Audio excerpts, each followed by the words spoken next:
Creating conversations. That's what we do. Arrow.net. ARROE.net. All right, let's do it. Let's do some pod crashing. Episode number 153 is with Erin Washington from the podcast Squats and Margaritas. Good morning. How are you doing? I'm good. How are you, Era? Doing very well. I'm on speaker. Is this not so good? No, it's perfect. This is Erin? Yeah. Oh, I'm so used to these producers getting on there going, Arrow, you fine? When is it going to air? What's happening? Okay, you got 7 minutes. Go. I'm not like important celebrity status. It's just me. Well, you're important enough to me because I'll tell you what you've got here is something that a lot of people need to dive into because we have entered an age where I know we're supposed to go see the professionals and all that kind of stuff, the psychologists and the psychotherapists. Their lists are too long. They're either not accepting patients or you're going to wait 3 months to get over your problem. Yeah. And I feel like when you talk to a professional, it's almost like, I don't want to say being judged, but it's like, you don't understand. Like I dealt with all these eating disorders. You probably never did. So you don't feel like you can really open up. So if someone who's been through it, like you have an instant connection with them. So I'm so glad you said that. How do you best describe an eating disorder? Because I'll tell you what, I think that during this pandemic, I've gotten into something bad. I'm not gaining weight. I just love to eat. I wouldn't call eating disorder if you love to eat, but I guess if it's completely taking over your thoughts, like my eating disorders completely controlled my life. It's all I thought about. Mm-hmm. All day, every day, and actually evolved. I dealt with anorexia, completely restricting my calories. I would make myself nap so I wasn't eating. There was a time where I wouldn't eat carrots because they were a starchy carbohydrate. And then it evolved into exercise bulimia, where I would write down every calorie of the exact amount of calories.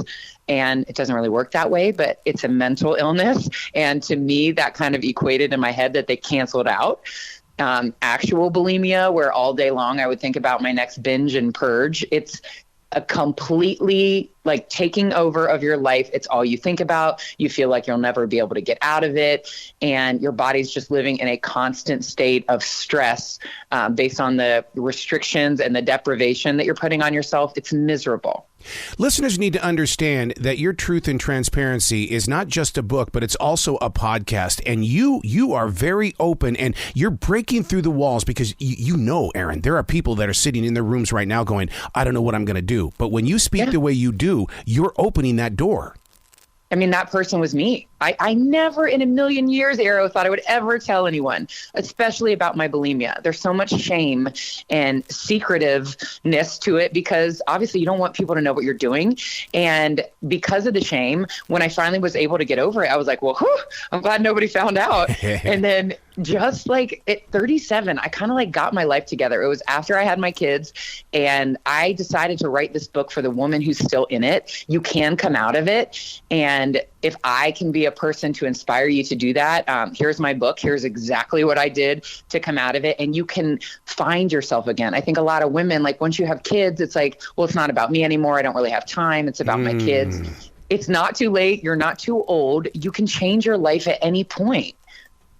You know, you bring up a very interesting point in the way, just by you saying that, it's almost like moms need to have their own identity. And it's like, and you open that door for that to happen in the way of saying, I know it's not, I love my kids, but it's not always about you. Exactly. And that's so funny you say that because I always told my husband, I was like, I just want to be a stay-at-home mom. Yep. Not that there's anything wrong with being a stay-at-home mom, but I wasn't fulfilled. I felt like there was more of a purpose to my life. And I always say, you make your mess your message. And what I went through, I know I went through that struggle now to be able to connect with the women that I do. And I ended up like just going live on Instagram. I wasn't sharing anything about my story. I was just kind of commiserating with other moms during the pandemic. Like, what are you supposed to do every day with their kids? Like, I have a 2 and a 4-year-old and I'm running out of ideas. And a radio station, I had no idea. They were watching every week and they said, we want this to be a podcast. And now I talk to like Katie Couric and Real Housewives. And we have these honest, authentic conversations about what it's really like to be a mom, to struggle with weight and body image. And it's just so refreshing to be able to have these candid conversations. And I've had so many women reach out to be like, thank you for saying it out loud. Like, I feel so guilty to say that, or I feel so shameful about my eating stuff. Everybody's going through it, just not everyone says it out loud. And if we had a little bit more of that, no one would feel alone anymore. When do you know when you've discovered your best body and image? And is that just the perfectionist basically saying, all right, I quit, I'm done? Perfectionist for sure. I'm a perfectionist, firstborn, obsessive personality. And I was never okay in my body. And then I went on to marry my husband, who is a professional athlete. And there's stuff that comes along with that. Like, I was always worried about him finding like somebody in better shape. I had so much body image noise. I finally feel my best, admittedly, when I'm in my best physical body. And I've been told I need to like work on my mental stuff with eating disorders. I obviously don't abuse my body anymore, but it still admittedly is about a physical ideal for me. I feel my best when I'm in good shape. But I got to this